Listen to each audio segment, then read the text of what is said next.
Isa ka rin ba sa makalimutin kung anong sasabihin nyo po sa paggawa ng inyong mga content? So mga katiktik, sundan nyo po ito mga katiktik kasi nga po may isang apps po ako na ibibigay sa inyo or i-share sa inyo mga katiktik upang mapabilis po ang inyong buhay. So ngayon mga katiktik, sundan nyo po ito hanggang dulo at ito ay makakatulong po talaga sa inyo, no? Okay? Okay, una po, punta lang po tayo sa ating mga Play Store po. Pagkatapos po, i-search po natin yung apps. Okay? So, ang apps po ay ayan po, teleprompter. Ayan po. Ayan.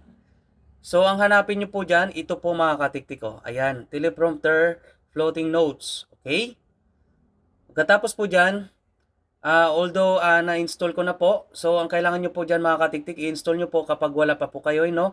So, yung sa akin, i-open ko na po, no? Ayan. So, dito po mga katiktik, may sample po. Ayan. Ganyan po, no? So, dito naman po mga katiktik is, gumawa na po ako ng aking sasabihin po. Ayan po. Ayan. So, dito naman po mga katiktik, kapag gusto nyo po mag-add ng sasabihin nyo po, i-click lang yung plus. Tapos, ayan, magsabi lang po kayo. Ayan. Okay?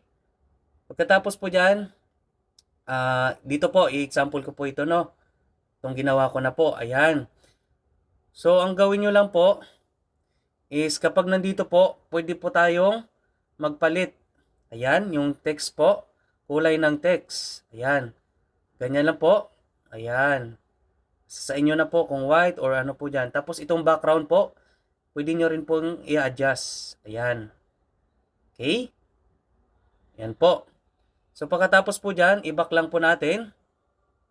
Kapag dito naman po sa may ito, i-adjust naman po natin yung font. Ayan, yung font po. So kung gusto nyo po na sobrang laki or maliit, kagaya niyan, is okay lang naman po. So halimbawa ganito sa akin. Tapos yung speed po. So gaano ba kabilis? So kung ilagay natin, example natin, no. Ganyan na siya. Ayan, ganyan po siya kabilis po. Okay? Kung gusto naman po nating sakto lang, so mga nandito po siya. Ayan. Ayan po. Okay? Ayan po, sakto lang. So yung sa countdown po, bago mag-start, so nasa sayo na po yan kung hanggang 10 po ba or 3. So ang nilalagay ko lang is 3. Okay? So ibalik natin. Ayan po, nag-countdown siya ng 3. Okay? Pagkatapos po dyan is kapag gusto nyo na po at okay na po, ilagay lang po natin sa floating. Ayan. Click lang po yung floating, tapos punta na po tayo sa ating camera. Ayan. Okay, tapos sa camera po, no? Ayan, tapos i-click lang yung video po. Ayan. So kung mapapansin nyo, ganito na po mga katiktik. So mag-example lang po tayo mga katiktik, no? So dapat, before tayo mag-start, i-click po natin itong play. Ayan. Tapos, i-play na po natin itong sasabihin po natin. Ayan po. Okay, wait po natin yung countdown po, no?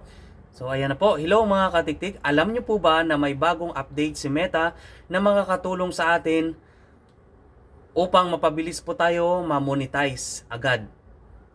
Tara, panoorin mo ito hanggang dulo.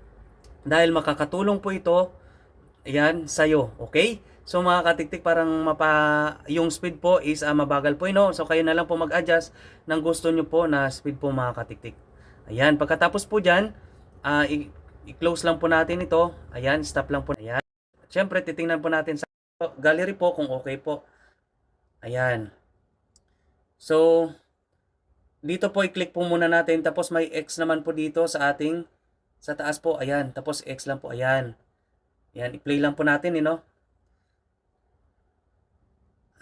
Po, hello mga katiktik. Alam niyo po ba na may bagong update si Meta na makakatulong sa atin? So kung mapapansin niyo po diyan mga katiktik, wala na po yung floating na ano po, no? Na teleprompter po mga katiktik. Ayan. So I hope nakatulong po ito sa inyo mga katiktik at gawin nyo na po ito mga katiktik kasi malaking tulong po ito sa inyo para mapabilis po talaga ang inyong paggawa ng content po. Okay, pakishare naman po ito sa ating kapwa content creator po para sila din po ay matulungan natin. At kung di ka pa po nakapag-follow sa akin, pa-follow na din po sa Katiktik channel po at nagtuturo ako ng tips and tutorial. Thank you and God bless you more.